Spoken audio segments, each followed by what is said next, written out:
สหายวันไซพงสวรรค์คณะกวดกาศูนย์กลางภาคประธานองค์การกวดกาแห่งรัฐหัวหน้าองค์การต้านการส่อลาดบางหลวงคันศูนย์กลางพร้อมด้วยคณะและคณะนำของแขวงพงสาลีได้เคลื่อนไหวเยี่ยมยามและเฮ็ดเวียกอยู่ที่เมืองยอดอู่ในวันที่27กรกฎาคม2026สหายวันไซพ้องสวรรค์กรรมการกลุ่มการเมืองศูนย์กลางภาคคณะเลขาธิการศูนย์กลางภาคประธานคณะกฎการศูนย์กลางภาคประธานองค์การกฎการแห่งรัฐหัวหน้าองค์การต้านการส่อลาดบางหลวงคันศูนย์กลางพร้อมด้วยคณะและคณะนำแขวงพงสาลีได้เคลื่อนไหวเยี่ยมยามและเฮ็ดเวียกอยู่ที่เมืองยอดอู่ในโอกาสดังกล่าวนี้ได้รับฟังการรายงานสภาพการของเมืองในการจะตั้งปฏิบัติเวียกงาน6เดือนต้นปีของเมืองจากสหายสมหวังสุมวิไลเลขาพักเมืองว่าเมืองยอดอูเป็นเมืองที่ตั้งอยู่เหนือสุดของประเทศลาวห่างจากเทศบาลแขวง93กิโลเมตรมีเนื้อที่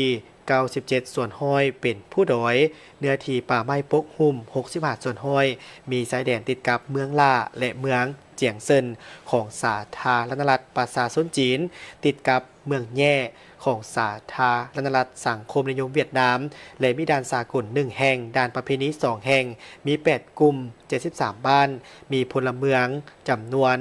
34,000 กว่าคนหญิง 16,000 กว่าคนความหนาแน่นของพลเมืองแมน10คนต่อกิโลตารเมตรประกอบมี10ชนเผ่าเซนเผ่าลือเผ่าอิ๋วเมียนเผ่าห่อเผ่าอาคาเผ่าสีดาโลโลพงไทยเหนือเผ่ายั่งหายี่และผู้น้อยคณะบริหารงานพรรคเมืองได้แบ่งความรับผิดชอบภายใน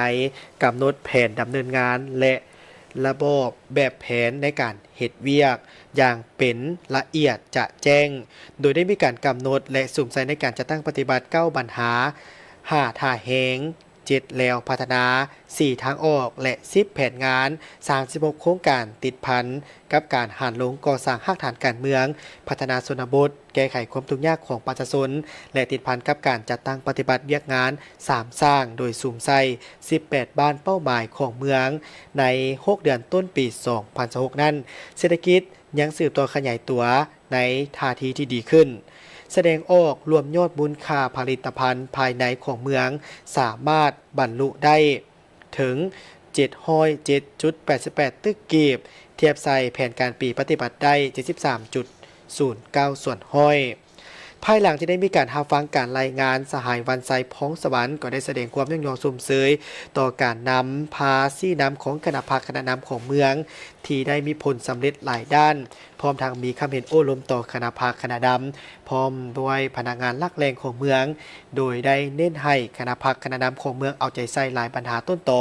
เป็นต้นก็แม่นพร้อมกันเอาใจใส่ในการซี่นำพาการจะตั้งพันขยายมติกองประชุมใหญ่แผนพัฒนาเศรษฐกิจสังคมของเมืองติดพันกับคาดหมายสู่สนของแขวงของเมือง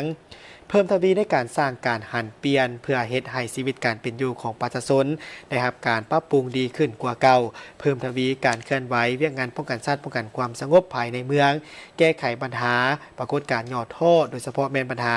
ยาเสพติดสืบต่อเอาใจใส่ในการพัฒนาเศรษฐกิจส่งเสริมเศรษฐกิจภูมิปัญญาของประชาชนส่งเสริมให้ประชาชนมีวิธีงานทำเพื่อสร้างรายรับเป็นต้นเป็นการปลูกการเลี้ยงดึงดูดการลงทุนจากภายในและต่างประเทศสร้างฐานรายรับใหม่โดยการส่งเสริมการลงทุนเอาใจใส่ในการสุขยู่ส่งเสริมให้ลูกหลานได้รับการศึกษาเพราะการศึกษาเป็นหนึ่งในเงื่อนไขในการแก้ไขความทุกข์ยากสุขยู่ส่งเสริมแรงงานดิบให้กลายเป็นแรงงานที่มีความรู้ความสามารถการก่อสร้างภาคพนักงานก็ต้องเอาใจใส่ในการสร้างพนักงานให้มีคุณสมบัติศีลธรรมปฏิบัติมีความรับผิดชอบต่อหน้าที่การเมืองสับซ้อนหน้าที่เวียกงานให้สอดคล้องตามความรู้ความสามารถสำหรับเวียกงานกวดกาคณะพรรคคณะนำต้องได้เอาใจใส่อย่างลึกซึ้งต่อกับเวียกงานกวดกาเวียกงานกวดกาเป็นหนึ่งในเวียกงานนำพาของพรรคเป็นกลไกบริหารหนึ่งในการนำพาคุ้มครองบริหารรัฐแผนการกวดกาต้องเป็นแผนของคณะประจำพรรคเมืองโบเมนของคณะกวดกาคณะกวดกาเมนเฮ็ดหน้าที่ในการติดตามกวดกาตามแผนของคณะประจำพรรคเมืองเพื่อซอกให้เห็นถึงด้านดีด้านคงข้างผู้เฮ็ดเวียกงานกวดกาต้องมีความรับผิดชอบสูง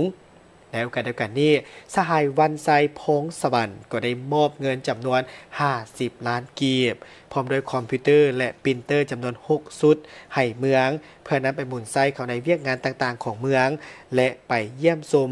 ห้องการตาดแสงบุญใต้อีกด้วย